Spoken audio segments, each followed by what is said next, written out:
नमस्ते दोस्तों, बी ए turtle trading और इन्वेस्टिंग में आपका स्वागत है। तो इस वीडियो में हम डिस्कस करने वाले हैं 7 स्टॉक्स जिन्होंने आज डेली चार्ट में ब्रेकआउट दिया है। जो ये ब्रेकआउट दिया है वो केवल ऐसे ही जो बोलिंजर बैंड का ब्लास्ट है या ऐसे ही नहीं है। इसमें ये सभी ने स्क्विज बोलिंजर बैंड में स्क्विज क्रिएट किया है, स्क्विज से ये ब्रेकआउट दिया है। उसके बाद कम से कम इन्होंने 3% से ज्यादा का रिटर्न दिया है और इन्होंने जो आपका पिछले 5 दिनों का जो हाई का ईएमए है उसको भी ऊपर की तरफ ब्रेक किया है, बॉलिंजर बैंड को भी ब्रेक किया है और इन स्टॉक्स के जो ऊपर जाने के चांसेस होते हैं वो ज्यादातर अच्छे होते हैं। तो अब हम इन सातों स्टॉक को वन बाय वन करके इस वीडियो में डिस्कस करने वाले हैं। प्रीवियसली मैं सभी स्टॉक्स के अलग अलग वीडियो बना रहा था, लेकिन वीडियो बहुत ज्यादा हो जाने के कारण उनको एडिट करना और ये सब अपलोड करने में काफी दिक्कत हो रहा था। तो अभी मैं इन सभी का एक सिंगल वीडियो ही बनाऊंगा। हो सकता है वीडियो थोड़ा सा लंबा हो जाए, तो वीडियो आखिरी तक देखिए। चलिए हम फर्स्ट स्टॉक हम स्टार्ट करते हैं। फर्स्ट स्टॉक है मोक्ष ऑर्नामेंट्स लिमिटेड। इसने आज 9.02% रिटर्न दिए हैं। तो सबसे पहले मोक्ष ऑर्नामेंट्स के हम फंडामेंटल्स चेक कर लेते हैं कि मोक्ष ऑर्नामेंट्स एक्चुअली इन्वेस्टेबल कंपनी है या नहीं है। तो अब फंडामेंटल्स हम ब्रीफ में ही करेंगे, ज्यादा डिटेल में नहीं जाएंगे।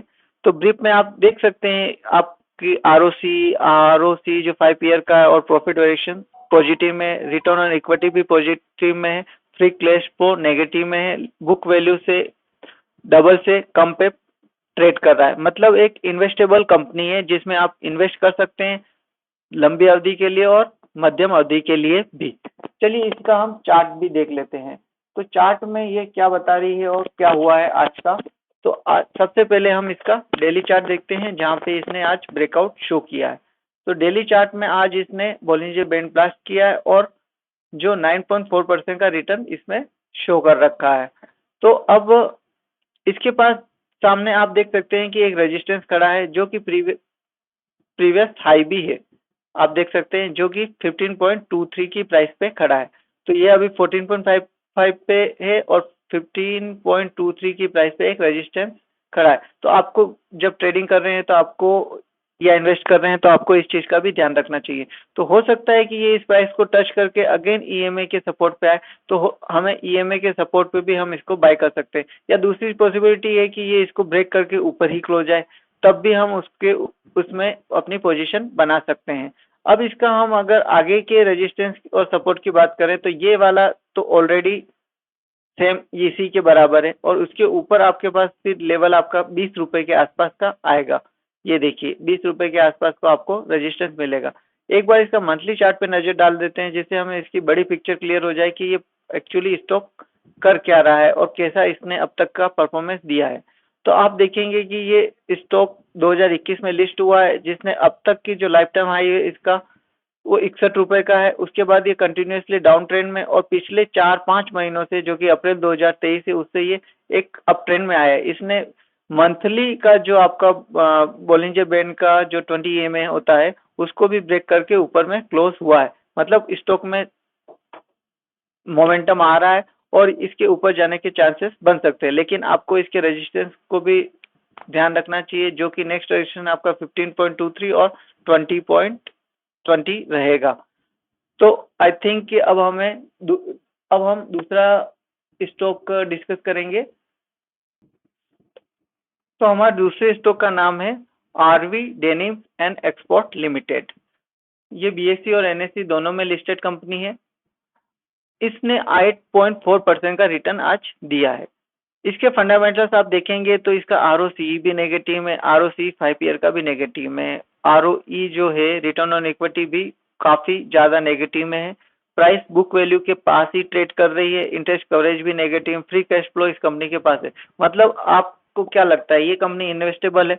इसके सारे डाटा तो नेगेटिव में दिख रहे हैं, भले ही कंपनी का प्राइस ऊपर की तरफ जा रहा है। चलिए हम देखते हैं इसके चार्ट। तो हम देखेंगे चार्ट में आप क्या देखते हैं कि चार्ट में इसने बोलिंजर बैंड को अच्छे से ब्रेकआउट किया है, वो भी काफी अच्छे वॉल्यूम के साथ, राइट। उसने प्रीवियस जो इसने हाई बनाया था लास्ट 19 जुलाई को उसके ऊपर भी क्लोज हुआ है। मतलब प्राइस के अकॉर्डिंग अगर देखें तो ये कल ऊपर जा सकता है। कल इसके आसपास ही खुल के और ऊपर जा सकता है, क्योंकि इसने अपने हाई को ब्रेक करके ऊपर क्लोज हुआ है। अब इसके पास क्या रेजिस्टेंस है, तो अब आप इसमें देखेंगे कि यहाँ पे एक कैंडल यहाँ से रुकी, यहाँ से रुकी, यहाँ से रुकी, और ये भी, तो ये एक आपका एक जोन बन जाता है जिसमें रेजिस्टेंस जोन कह सकते हैं। तो एक 29 रुपए के आसपास इसका एक रेजिस्टेंस जोन है, तो वहां पे जाके प्राइस रुक सकती है। चलिए, इसका ये हो गया। अब डेली का एनालिसिस हो गया, इसने बोलिंजर बैंड का ब्रेकआउट किया, और एक जो नेक्स्ट रेजिस्टेंस हमारे पास 29 रुपए का है, उसके ऊपर क्या जा सकता है क्या नहीं जा सकता अपन देखते हैं। पहले इसका मंथली चार्ट देख लेते हैं कि ये एक्चुअली कहाँ है, अभी बहुत बॉटम पे है या टॉप पे। तो आप देखेंगे कि मंथली चार्ट में ये अभी लो के आसपास ही है। आप देखेंगे इसने 6 रुपए का लो भी बनाया है, और हाई जो बनाया है इसने अब तक का, जो हमारा रिसेंट मंथली हाई है, वो ये है 110 रुपए का। और उसके बाद आप देखते हैं तो जो हमने एक रेजिस्टेंस लाइन खींची है, उसी के ऊपर एक यहाँ पे आपको दिखता है जो कि 100 EMA के का भी रिजेक्शन लिया था, वो है 33 रुपए का। अब इन दोनों को अगर ये क्रॉस कर दे ऊपर, तो एक डब्ल्यू पैटर्न भी ये क्रिएट कर देता है, और डब्ल्यू पैटर्न का अगर आप देखेंगे टारगेट, तो वो इसका फिर 50-60 रुपए के आसपास, जो कि एक ये रेजिस्टेंस लेवल भी आप देख सकते हैं, जहाँ पे इसने अगेन 100 EMA से रिजेक्शन लेके प्राइस नीचे गई थी। तो ये 56 रुपए के आसपास भी फिर जा सकता है अगर इन दोनों को ब्रेक कर दे तो अभी डेली चार्ट में हमारा फर्स्ट टारगेट 29 रुपए होगा इसमें, और फिर अगर उसको क्रॉस करके वहां पे सस्टेन करता है तो फिर 33 रुपए तक जा सकता है। ऊपर जाना इसका देखिए, अब जाने को स्टॉक कहाँ जा सकता है, और वॉल्यूम भी बड़ा है, लेकिन इसके फंडामेंटल्स उतने अच्छे नहीं है। तो चलिए हम अपना नेक्स्ट स्टॉक पे चलते हैं। हमारा नेक्स्ट स्टॉक है VRL लॉजिस्टिक्स लिमिटेड। तो VRL लॉजिस्टिक्स लिमिटेड ने आज 4.84% के रिटर्न दिए हैं। तो इसके फाइनेंशियल चेक कर लेते हैं। तो फाइनेंशियल आप देखेंगे तो इसरो का P 38.4 है, ROC भी पॉजिटिव 17.9% है, 5 ईयर्स का भी आप देखेंगे तो 7.2% है। प्रॉफिट वेरिएशन की बात करते हैं जो वो भी 28.4% है, जो कि काफी अच्छा डाटा इसका दिख रहा है। तो ये भी एक तरह के हम कह सकते हैं कि इन्वेस्टेबल कंपनी है जिसका डाटा अच्छा है, जो रेशियोज हैं वो भी अच्छे हैं। तो चलिए इसका पहले चार्ट देख लेते हैं। डेली चार्ट में इसने बोलिंजर बैंड को ब्रेक करके ऊपर की तरफ क्लोज किया। अब इसके जो रिसेंट हाईज हैं वो इसके रेजिस्टेंस की तरह काम करेंगे, जो कि 768 तक हमें इसका टारगेट दिखाते हैं। इसको अगर ऊपर ब्रेक करते हैं तो फिर हम मंथली चार्ट देख के हम पता करते हैं कि इसमें टारगेट कहां तक जा सकते हैं। अभी फिलहाल इसमें बोलिंजर बैंड का जो ब्रेकआउट हुआ है उसके लिए हमारे पास जो टारगेट हो सकते हैं वो 768 तक के हो सकते हैं इसमें, क्योंकि अच्छे वॉल्यूम के साथ इसने बोलिंजर बैंड का ब्रेकआउट दिया है। चलिए इसका मंथली चार्ट देख लेते हैं जिससे हमें ज्यादा आइडिया होगा क्या ये लाइफ टाइम हाई पे है या। तो ये स्टॉक अभी अपने लाइफ टाइम हाई के आसपास ट्रेड कर रहा है, और मंथली चार्ट में आप देखेंगे कि इसने EMA से सपोर्ट लेके ये ऊपर की तरफ जा रहा है। तो अगर इसने इस हाई को ब्रेक कर दिया तो इसका मतलब स्टॉक लाइफ टाइम हाई पे ट्रेड करने लग जाएगा, और ऑलरेडी ये लाइफ टाइम हाई के आसपास ही है, मतलब विद इन 5-6-10% उसके अंदर ही है। तो ये ऊपर अगर निकल जाता है तो फिर इसके लिए फिर टारगेट काफी ऊपर तक के भी हो सकते हैं, क्योंकि इसके फाइनेंशियल्स भी काफी अच्छे हैं। तो मतलब अगर आप इसमें इन्वेस्ट कर रहे हैं कंपेयर टू इससे जो पहले वाली company RV denims export limited, तो इसमें आप लॉन्ग टर्म के लिए होल्ड भी कर सकते हैं। आप समझ रहे हैं ना, मतलब इसमें केवल आप 2-4% या 5% के लिए ना इन्वेस्ट करके आप इसमें लॉन्ग टर्म के लिए होल्ड भी कर सकते हैं with the same stop loss. जो भी स्टॉप लॉस आपका जो डेली का चार्ट में जो आपको स्टॉप लॉस दिख रहा है कैंडल लो का, उसी स्टॉप लॉस के साथ आप इसमें लॉन्ग टर्म के लिए भी होल्ड कर सकते हो। जैसे जैसे प्राइस ऊपर मूव करती है आप अपने स्टॉप लॉस को भी ट्रेल कर सकते हैं। तो चलिए हम अपने चलते हैं अगली कंपनी पर। नेक्स्ट कंपनी का नाम है TCI एक्सप्रेस लिमिटेड। तो TCI एक्सप्रेस लिमिटेड के फंडामेंटल आपके सामने हैं। आप देख सकते हैं स्टॉक का P 40.5% है, ROC 32.6% है, ROC 5 ईयर्स का 36.9% है, और प्रॉफिट वेरिएशन जो है 18.8% है। रिटर्न ऑन इक्विटी भी 24.6% है। इंटरेस्ट कवरेज रेशियो आप देख रहे हैं 98, मतलब बहुत जल्दी ये अपने इंटरेस्ट को कवर कर लेगा। फ्री कैश फ्लो भी कंपनी के पास है, डिविडेंड भी देता है कंपनी, लेकिन बुक वैल्यू से काफी ज्यादा पे ट्रेड कर रहा है और वैल्यूएशन भी इसकी 40 के आसपास है, मतलब वैल्यूएशन भी ज्यादा है, लेकिन बाकी फंडामेंटल्स इसके बहुत ही ज्यादा अच्छे दिख रहे हैं। अब इसका एक चार्ट देख लेते हैं। तो चार्ट में हम सबसे पहले इसका डेली चार्ट देखेंगे कि इसमें क्या इन्वेस्टमेंट के लिए बन सकता है। तो इसने आज देखिए बोलिंजर बैंड को ब्लास्ट किया, स्क्वीज होने के बाद ब्लास्ट किया है, अच्छे वॉल्यूम के साथ ब्लास्ट किया है, देख सकते हैं। तो अब हमारे पास इसका जो नेक्स्ट टारगेट होगा, जो कि क्विक टारगेट हो सकता है, वो 1605 रुपए का हो सकता है। जो टारगेट आप देख सकते हैं कि ये जो मूवमेंट हुआ है 1605 रुपए से नीचे की तरफ एक कर्व में, या आप अगेन वहां पे जाके अपना कर्व को क्लोज कर सकता है। गिरा धीरे धीरे है लेकिन उठेगा जल्दी से। तो एक ये टारगेट हो सकते हैं। आगे इसमें जो हमें चार्ट दिख रहा है उसके अकॉर्डिंग इसका टारगेट 1702 रुपए के आसपास भी हो सकता है। बाकी हम इसका देखते हैं कि ये मंथली चार्ट में क्या कहाँ पे स्टैंड करता है। तो मंथली चार्ट में अगर आप देखेंगे तो ये काफी समय से अप ट्रेंड में थी कंपनी, और आज इस मतलब मंथली चार्ट में बोलिंजर बैंड के लो से सपोर्ट लेके, बोलिंजर बैंड के बॉटम से सपोर्ट लेके ये ऊपर की तरफ पहले भी जा चुकी है। आप देखेंगे कि मार्च 2023 में और अप्रैल 2023 में ये बोलिंजर बैंड के बॉटम को सपोर्ट लेकर ऊपर गई थी, और अभी भी वैसा ही कर रही है। बाकी ये जो लिस्ट हुई थी वो 2016 में लिस्ट हुई थी लगभग 369 की प्राइस में, और अभी ये 1490 रुपए पे ट्रेड कर रही है बोलिंजर बैंड के लो पे, जो भी मंथली का लो है।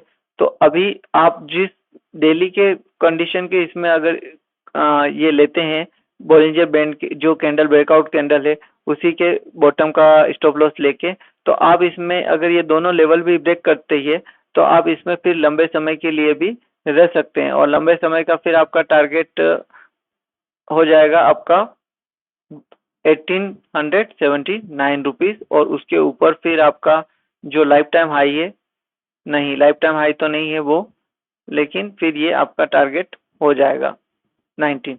तो सबसे पहले हमें इस टारगेट की बात करते हैं। तो ये टारगेट अचीवेबल है 16.5। सिंस फंडामेंटल भी इसके अच्छे हैं, लेकिन प्राइस का वैल्यू जो बुक वैल्यू है वो काफी कम है करंट प्राइस से, तो वैल्यूएशन काफी ज्यादा लगा रखी है कंपनी की। तो हो सकता है कि ये जल्दी जल्दी रिट्रेस भी हो बीच बीच में। तो चलिए हम अभी अपने नेक्स्ट स्टॉक की तरफ चलते हैं। और तो नेक्स्ट स्टॉक है हमारा बैंक ओवरसीज लिमिटेड, जिसने आज 4.18% का रिटर्न दिया है। आपके सामने इसके फर्स्ट में फंडामेंटल्स ओपन कर देता हूँ बैंक ओवरसीज लिमिटेड के। तो बैंक ओवरसीज का जो प्रॉफिट है वो दिनों दिन घट रहा है, और जो आरओसी और आरओसी 5 ईयर का जो डाटा है वो भी इतना इम्प्रेसिव नहीं है। आरओई भी है 1.18%, जो भी उतना इम्प्रेसिव नहीं, भले ही प्राइस ऊपर की जा रही है। इसके बाद फ्री कैश फ्लो भी नहीं है, बुक वैल्यू से करंट प्राइस लो पे चल रही है, इसीलिए इसमें शायद तेजी आ रही है। बुक वैल्यू से करंट प्राइस इस कम पे चल रही है, ये देख सकते हैं यहाँ पे करंट प्राइस जो है 49.8 रुपये और बुक वैल्यू इसकी 72 रुपीज है। चलिए इसके चार्ट को देखते हैं। तो बैंक का चार्ट जो डेली चार्ट में आप देख सकते हैं, इसने बोलिंजर बैंड को ब्रेक किया है ऊपर की तरफ, और लेकिन इसके पास में सामने बहुत सारे रेजिस्टेंस है। अब इस तरह के जो स्टॉक जिसमें तुरंत सामने रेजिस्टेंस लगे होते हैं उसमें ट्रेड करना मुश्किल हो जाता है, क्योंकि ये एक तरह का कैश का स्टॉक है। और अब अगर ये यहाँ पे आके रुक गया, अगर आपने इसी लेवल पे या कल जहाँ पे ओपन हो इन्वेस्ट करते हो यहाँ पे आके फिर यहाँ से रिटर्न हो गया, तो इस तरह के स्टॉक को आपको ईएमए के पास ही खरीदना चाहिए। इसमें डाटा इतना अच्छा नहीं है इस स्टॉक का, लेकिन अगर आप इसमें खरीदारी करते हैं भी हैं तो वो ईएमए के पास ही करना चाहिए ताकि आपका स्टॉप लॉस छोटा रहे। तो चलिए चलते हैं नेक्स्ट स्टॉक पर। हमारा नेक्स्ट स्टॉक है भारत डायनामिक्स लिमिटेड। तो भारत डायनामिक्स लिमिटेड स्टॉक्स भी आप देख सकते हैं आज ही नहीं, इसने पहले भी आप देख सकते हैं, अगर ये 4 सितंबर को भी स्क्वीज से ब्रेकआउट दिया है इसने, और आज भी इसने स्क्वीज से ब्रेकआउट दिया है 7 सितंबर को भी। 4 सितंबर को ब्रेकआउट देने के बाद इसने क्या किया, अगेन आके ईएमए पे सपोर्ट लिया और फिर ऊपर गया। तो जैसा हम डिस्कस करते हैं कि स्टॉक्स को हमें ईएमए के सपोर्ट के आसपास ही खरीदना चाहिए। कुछ स्टॉक्स ऐसे होते हैं वो ऊपर जाते हैं और तुरंत ऊपर की तरफ निकल जाते हैं और अच्छा मूवमेंट और रिटर्न देने लग जाते हैं। और वो ईएमआई का सपोर्ट नहीं करते हैं। तो उस कंडीशन में आप कुछ परसेंटेज और आपका मनी उस ब्रेकआउट पे लगा सकते हैं कि अगर वो ऊपर वहीं से भागना चालू हो जाए तो वो आपको जो मनी आप इन्वेस्ट करें वो आपको रिटर्न देने लग जाए, और आपकी बाकी का पोर्शन अगर वो ईएमआई के पे सपोर्ट करता है तब आप उस पर अपनी पोजीशन बना सकते हैं।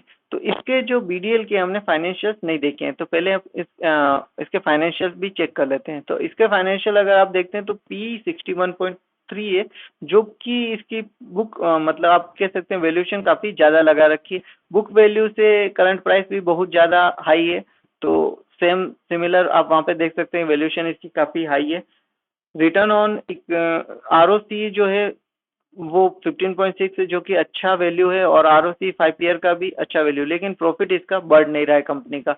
इंटरेस्ट कवरेज वैल्यू काफी अच्छी है और फ्री कैश फ्लो भी है इस कंपनी के पास, लेकिन प्रॉफिट इसका बढ़ नहीं रहा है। तो अभी हमने जो देखा है चार्ट में, इसके पास जो ब्रेक तो किया है, लेकिन अगेन इसके पास रेजिस्टेंस है, यहाँ पे देख सकते हैं ये रेजिस्टेंस है, फिर ये रेजिस्टेंस है। तो इस रेजिस्टेंस को ब्रेक करना भी एक मुश्किल रहेगा काम, और अगर ये वापस यहाँ से अगेन आके फिर ईएमए से सपोर्ट और धीरे धीरे फिर ये इसी तरह करके फिर एकदम से ब्रेक करे, या तो इसके ऊपर ही क्लोज हो एक ही कैंडल, बड़ी कैंडल बना के, इस तरह के स्टॉक बहुत बार 20% के रिटर्न, जैसे ये इस दिन देखिए 13.99% का रिटर्न दिया है। तो बड़ी बड़ी कैंडलें ये बनाते रहते हैं। आज भी इस कैंडल ने 2.67 का रिटर्न दिया है। अब इसका एक बार मंथली चार्ट पे नजर डाल लेते हैं, ताकि इसके हमें आइडिया हो जाए कि क्या ये लाइफ टाइम हाई पे, हाँ तो ये लाइफ टाइम हाई के आसपास ही ट्रेड कर रहा है। हमने देखा है कि इसके डाटा में जो प्रॉफिट बढ़ नहीं रहा है, लेकिन फिर भी ये लाइफ टाइम हाई के आसपास ही ट्रेड कर रहा है, और इस वैल्यू को अगर ये ऊपर की तरफ क्लोज कर देता है तब ये एक तरह से पूरी लाइफ टाइम हाई पे ही आ जाएगा। चलिए अपना नेक्स्ट स्टॉक को डिस्कस करते हैं। तो हमारा नेक्स्ट स्टॉक है सारेगामा इंडिया लिमिटेड। इसने आज 3.02% का रिटर्न दिया है। इसका अगर फाइनेंशियल्स की बात करें तो आपके सामने है, काफी अच्छे फाइनेंशियल्स दिख रहे हैं। इसका मार्केट कैपिटल 1749 करोड़ का है, स्टॉक का पी जो है 41.8 करोड़ है, और आरओसी जो है 17.6% का है, और जो 5 ईयर का है वो भी 22.1% का है। प्रॉफिट वेरिएशन आप देखेंगे तो 43.8% है, जो कि काफी अच्छा दिख रहा है। बुक वैल्यू से करंट प्राइस काफी ज्यादा पे ट्रेड कर रही है, मतलब वैल्यूएशन उतनी अच्छी नहीं है अभी करंट प्राइस पे, और रिटर्न ऑन इक्विटी 12.8% है, जो कि अच्छा है। फ्री कैश फ्लो भी है कंपनी के पास, और कंपनी सॉरी डिविडेंड भी देती है। तो चलिए इसका चार्ट अपन देख लेते हैं सारेगामापा। तो सारेगामापा अगर चार्ट देखेंगे, पहले हम इसका डेली चार्ट देख लेते हैं जिसमें ये ब्रेकआउट दे रहा है।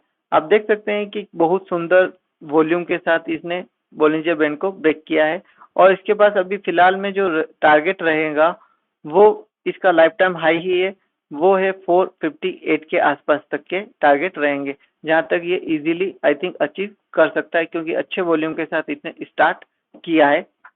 वो भी कल कर लिया था वॉल्यूम, अच्छे वॉल्यूम, और आज भी इसने अच्छे वॉल्यूम के साथ ही अपना पोजीशन को और प्राइस को होल्ड किया है। अब अगर इसका मंथली चार्ट भी अगर आप देखेंगे तो ये इसके लाइफ टाइम हाई के आसपास ही ट्रेड कर रही है कंपनी, नहीं थोड़ा सा नीचे है। लाइफ टाइम हाई इसका कितना है 503, और ये 404 पे, मतलब उसके 25% नीचे ट्रेड कर रही है। आप देख सकते हैं यहाँ पे 514 के आसपास इसका लाइफ टाइम हाई।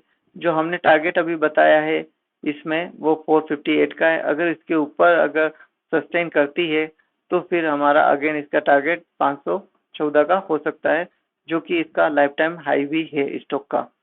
और फिर ये हमारी लास्ट कंपनी थी, और हमने देखा है कि कुछ कंपनियों के फाइनेंशियल काफी अच्छे हैं और कुछ कंपनियों के फाइनेंशियल पुअर है, लेकिन फिर भी वो ब्रेकआउट दे रही है। तो आप जिनके फाइनेंशियल अच्छे हैं उसमें उनके साथ जा सकते हैं, और जिनके फाइनेंशियल में आपको डाउट लगता है कि नहीं ये इतना अच्छा परफॉर्म नहीं कर पाएगी या इसमें ट्रैप हो जाएंगे, तो उनमें आप इन्वेस्ट ना करें। तो कभी भी आप इन्वेस्ट करने से पहले हमेशा फाइनेंशियल उनके चेक करें, ताकि आपको एक भरोसा रहे कि हाँ इसके फाइनेंशियल अच्छे हैं तो कंपनी अच्छा परफॉर्म कर सकती है। Thanks for watching. वीडियो थोड़ा लंबा हो गया 20 मिनट का, तो वीडियो को पूरा देखें और उसको अच्छे से समझने की कोशिश करें। चलिए, थैंक्स फॉर वॉचिंग।